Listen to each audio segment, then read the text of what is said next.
but my area of expertise really, I don't know if I have any. I was the first physician actually trained in critical care medicine in the Department of Defense, and then I got sober as a result of, I'll show you what happened here, and then got interested in the growth that happens to us when we get into recovery, and that'll come, unfortunately, spilling through. I liked the Brandenburg Gate. I just thought I'd put that up there. My areas of study, midlife growth, which is now at my age, which is no longer midlife, unfortunately.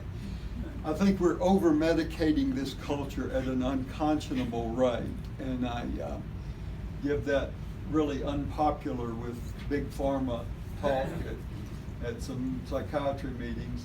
I also traveled in and out of the Middle East with Orland Spector for 20 years, and which was the high point of my career. And I think we had, every time we had a decision to make in the Middle East, we made the wrong one. That'll probably build through too.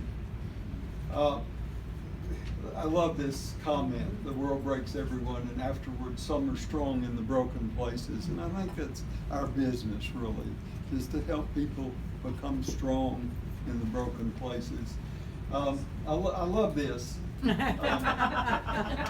was, I was an ER doc when I was in private practice and taught critical care at Loma Linda, and it was, for a while, if you got in this country and delivered a baby, you became, the mother became a citizen, the baby did. That's changed now, but it was rare in Riverside General Hospital. It was on Interstate 15 coming out of Mexico, and it was rare that I wouldn't go through a shift and catch one of these folks. And you know, you want to say it's going to get a lot worse, but you don't. I like this from Tyson. There's a little book called Astrophysics for People in a Hurry, and I like it a lot.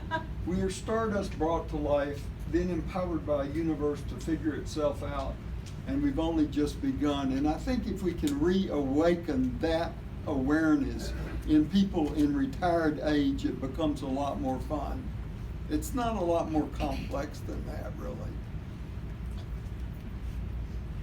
And this I like from Gasset. For life at the start is a chaos in which one is lost. The individual suspects this, but is frightened at finding himself face to face with this terrible reality.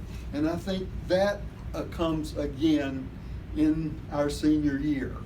In our senior years, I think we realize how really lost we are, how few answers we have, and then the fun of, I think, the mature years is dealing with that.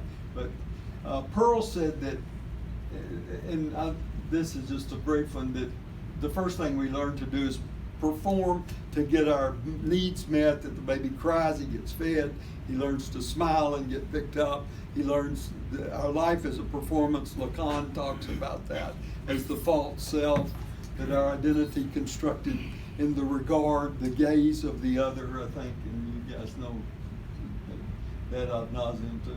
Then the role playing that really kind of gets us through life. We become midshipman in my case, and then naval officer, and then it's always kind of a role, really.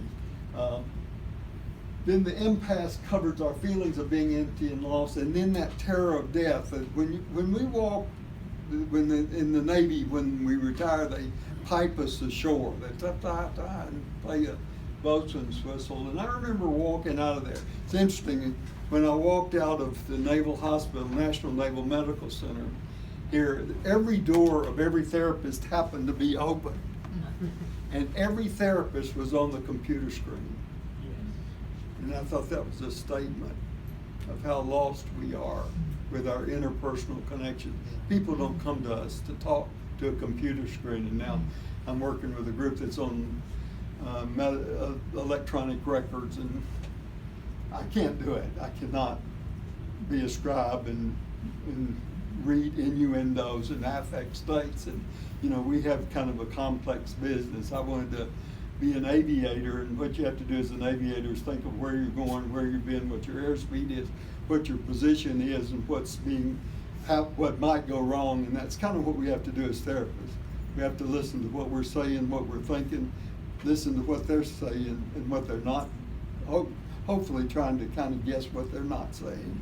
So it's the same business, it's just a little different. Oh, I'm sorry.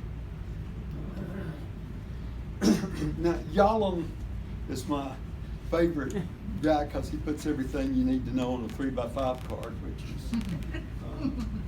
is what we did in medical school when we took the OBGYN. You can't do that anymore, but in those days we could. That each of us is alone in the universe.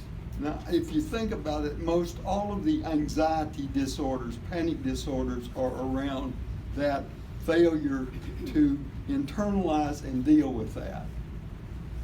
That may be too general, but I think most of the panic, the generalized anxiety disorder, and God, we got 15 diagnoses for it, that you really are going to die. Now, the people 40s and 30s are not as interested in that as I am. I'm fascinated by that we really are going to die. The third one is it doesn't mean anything. That came out of Vietnam. I don't know if any of you remember a really fine series. It only went for 2 years. I was actually the medical consultant for it, called China Beach. You remember China Beach? Do you remember the line that came out of Vietnam that we hadn't heard maybe Remark did during World War I? But it don't mean nothing. It don't mean nothing to be here. It don't mean nothing to die. It don't mean nothing to live. That was a new nihilistic thing that I think we had that kind of destroyed the meta-narrative of we go to war and try to protect our way of life. And the fourth one is the hard one. It's up to each of us to deal with the above three. Now, this is, I think, one of the things that, you want some medicine about this, because here I got a prescription bad, and you don't have to think about it anymore.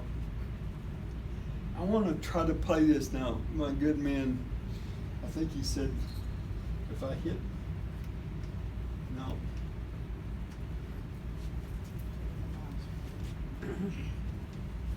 Well, maybe it's this. Yeah. I think that's it. Click on that. Click on the link.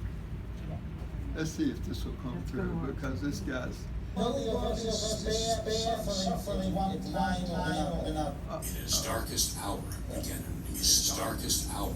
a new start. But everybody is suffering. It is given a chance to bear testimony of the human potential at its best, which is to turn a personal tragedy into a human triumph.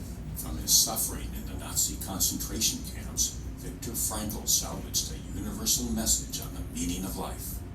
Believe me, the one great lesson to learn from both types of camps and imprisonment was that under equal circumstances, those prisoners had the highest chance of survival, who were oriented for the future.